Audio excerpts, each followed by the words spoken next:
une chose est certaine, c'est qu'il y a urgence à agir. Je reprends d'ailleurs le raisonnement de M. Guiraud, qui pourrait à la limite être cohérent, voire même logique, que de se dire après une vie de travail, j'ai le droit de partir plus tôt à la retraite. Mais ça serait complètement ignoré. La difficulté à laquelle nous sommes confrontés aujourd'hui. La difficulté à laquelle nous sommes confrontés aujourd'hui, c'est que nous avons un système de retraite qui est déficitaire, un solde négatif. À partir de 2023, nous arrivons à un déficit de moins de 2 milliards d'euros qui est pris au budget de l'État. Vos arguments, ils sont parfaits, peut-être plus efficace, parce qu'ils permettent le débat. C'est très bien ce que vous dites. Vous nous dites, il y a urgence parce qu'il manque rien que l'année prochaine, 2 milliards. Vous vous rendez compte, 2 milliards cette année. Eh bien, c'est marrant. Qui c'est qui a voté l'exonération de cotisation pour les heures sup?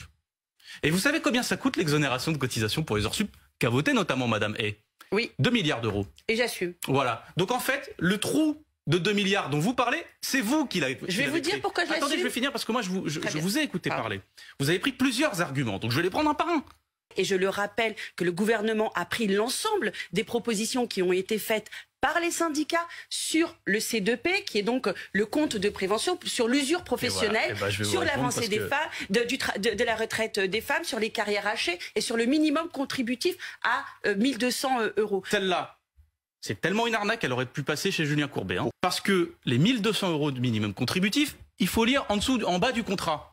Il y a des petits astérix. Voilà. C'est pas un astérix, monsieur Guiraud, nous l'assumons. Une carrière complète. Pour une carrière donc complète. Qui va toucher les caissières, les assistantes maternelles. Ce qui veut dire, madame, justement pas du tout. Les femmes de ménage, bien évidemment. Absolument pas, parce que les femmes, vous êtes au courant qu'elles n'ont pas des carrières complètes. Elles ont des carrières hachées, notamment pas quelque chose qui arrive dans leur vie, qui est la maternité, et elles ont des problèmes pour retrouver des travails. Et les temps partiels, qui sont le plus souvent majoritairement dans cette société assumés par des femmes, ne sont pas compris par votre valorisation de 1 200 euros. Et puis encore, j'aimerais quand même terminer là-dessus, vous dites on va donner 100 euros de plus. Pardon, mais vu que vous faites travailler les gens 2 ou 3 ans de plus, c'est un peu normal qu'ils bénéficient de 100 euros de plus à la fin de leur retraite, parce qu'ils auront travaillé plus. Donc vous voyez, c'est une arnaque.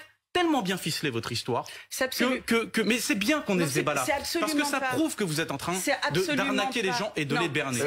Ce que nous souhaitons, c'est un système qui s'autofinance, qui permette aussi d'avoir des avancées sociales notables sur des injustices sociales. Et là-dessus, j'espère qu'on va pouvoir se retrouver, notamment sur les critères de pénibilité. Vous avez raison sur les critères de pénibilité. Et encore une fois, celle-là, elle est énorme. Vous avez supprimé, madame, il y a à peine quelques années, sous Macron, 10 critères de pénibilité, justement, dans le compte de pénibilité. Vous avez supprimé le port des charges lourdes, l'exposition aux vibrations, l'exposition aux agents chimiques. Vous les avez supprimés des critères de pénibilité. Et maintenant que vous les avez supprimés, évidemment, c'est plus facile d'arriver et de dire on va faire quelques arrangements pour les critères de pénibilité. Il n'empêche que pour les gens qui sont soumis aux vibrations, pour les gens qui sont soumis à des agents chimiques, et les agents chimiques, je peux vous dire que en termes de mortalité, de surmortalité, c'est pas mal, hein.